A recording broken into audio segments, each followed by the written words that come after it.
بسم الله الرحمن الرحيم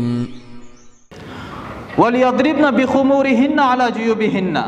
Başka жерде Алла айтат, аялдар өздерінің жолуктарын салганда, көкүрөктөрүнүн үстүнөн жолуктарына салышсын.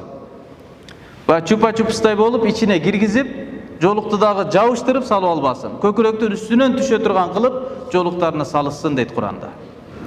وَلَا يَضْرِبْنَ بِأَرْجُلِهِنَّ.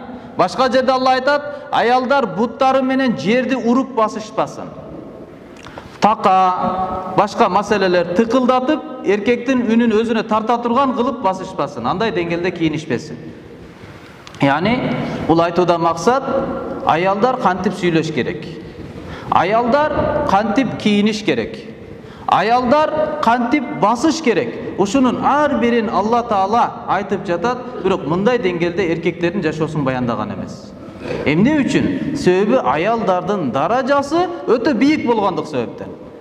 Алардан сиз менен биз бейкапар болуп, өзүбүз эле эркектер эле мээнет кылып кете берсек, дүйнөбүз дагы оңолбойт, акыретибиз дагы оңолбойт. Дүйнөнүн дагы, акыреттин дагы оңолуусу мына ушу аялдардын жашоо тартибинин оңолуусуна көз каранды. Эгерде ошолордо уяттуулук болсо, ошолордо жөнөкөйчүлүк болсо, ошолордо адилеттүүлүк, чынчыл, Алладан коркуу, тобокелдик сыпаттар болсо, анда келечек толук ошо негизде болот.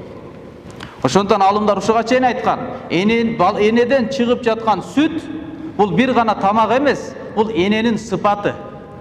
Энедеги болгон сапат ошонун бардыгы балага сүт аркылуу өтөт экен да. Эгер миңдеген эркектин арасында жирип өзүнүн денесин көрсөтүп, уятсыздыктын ичинде жашоого умтулган аял болсо, анда келечекте кыз деле ошо негизде тарбияланат.